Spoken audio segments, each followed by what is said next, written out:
But let's go back to an issue we've been talking about for a pretty long time this week, that of currency fluctuations, and not just in Kenya. The East African currencies continue to tumble against the world majors, case in point the dollar. Seemingly helpless situation it has been. Roy Daniels is the head of Africa Trading at RMB. He joins me now. Roy, we've been talking about the situation, and what comes to mind is the Ugandan currency, down 21%. How did we get here?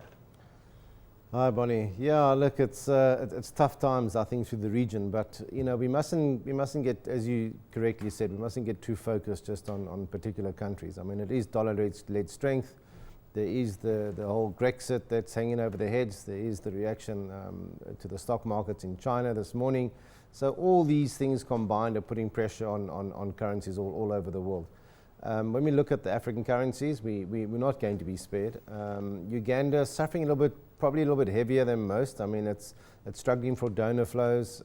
It's struggling on some sort of strong political stances that it's taken. So when we consider all those things, I mean, they do come home to roost eventually. We can only put a peg in the ground and drive it in for so long before it starts to cause some pain somewhere. So I just think that it's a case of a lack of FDI coming in.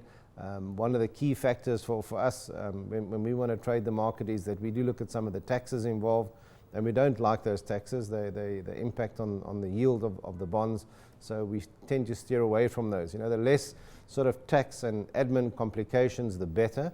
Unfortunately, Uganda has those, so a far better market for us, should we be looking to invest into any sort of bonds, would again be the Kenyan market, where we do like those infrastructure bonds. Roy, these fluctuations have also put a lot of pressure on the respective policy makers in the region. Case in point, the Kenyan MPC meeting yesterday, they decided to raise the rates by 11.5%. Obviously, this will stifle credit. We're seeing a correlation between this sharp fluctuation with some sort of stagnation in growth. I think when we look at the rate hikes, the last two from the Kenyan MPC, 150 basis points and now again 150 basis points. If we reflect back to when it was really tough times, they went 400 basis points and 350 basis points. So that was a real sort of shock tactic to the market. So 150, I think they're acknowledging that there's a problem with food inflation. They're acknowledging that there's a problem with credit growth. And rather than try and shock the market, they're trying to sort of ease the market into higher rates. Now, I've heard a couple of the guests mention around the stifling of growth. They don't have bad growth, growth of north of around 7%. So they've got a bit of room to play there with the growth figures at the sort of cost of trying to calm that the credit growth market down a little bit. So I don't think it's too bad. I think some people might say that it's these things are going to stifle growth in businesses, but there has to be some sort of calm. I think that there's a mixed view of whether we hike rates to try and calm the economy, or we cut rates to just all out promote growth. Now, you do that where there's a lack of growth. I think 7% growth, they've got a bit of room to play with. So we're not too concerned. The currency, again, weaker through 100. I think the last time we spoke, we were debating whether it would get through 100.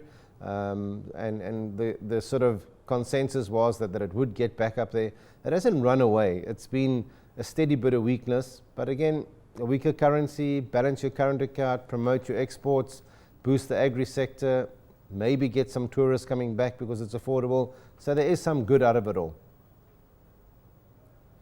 Roy, everyone is agreeing to the fact that probably monetary policy may not float our boat, and people are pointing to fiscal policy. Is that practical? And if indeed so, what are the low-hanging fruits?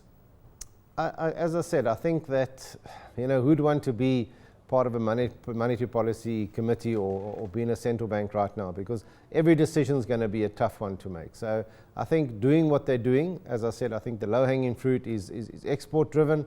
I think if you can lead a bit of recovery in the economy, export-driven, calm the currency down, keep the yields where they are, I think we'll see FDI. I think the market's starting to look a little bit steadier. I think we're going to go through a tough remainder of this year. I think markets remain under pressure, yields remain under pressure, currencies remain under pressure through Africa. It's not only going to be East Africa. And I think probably around end of year, quarter one next year, we might see some calm. We'll see some funds returning back for those high yields. Finally, Roy Daniels, Gibran, come on. Finally, Roy, when you look at the commodity space in the East African space, we're not doing too well, and there's obviously a lot of concern about government incentives to boost this space. Where do we start from? I think obviously we'd be from East Africa point of view, it's all in the soft. So I think when we look at some of the export possibilities out of the region, and especially Kenya, the tea, the coffee, they really are the good exports. I mean, our class tourism as a level of export, I know there's people coming in, but to boost those again through these, it's a sort of security issue that needs to be dealt with. I think the currency is going to make it affordable. When we look at the region as to what the region can produce, I think there's enough there production-wise out of the softs, out of the agri sector, and we hear this time and time again, different regions in Africa talking about agriculture. To boost agricultural sector has to come the spend on infrastructure. Bigger ports, faster rail networks, ease of moving goods, better roads, better storages. That has to come together. So when we have the infrastructure bonds and the money goes in the right place to the spend on infrastructure so we can export these soft commodities, I think that's where the boost has to come from.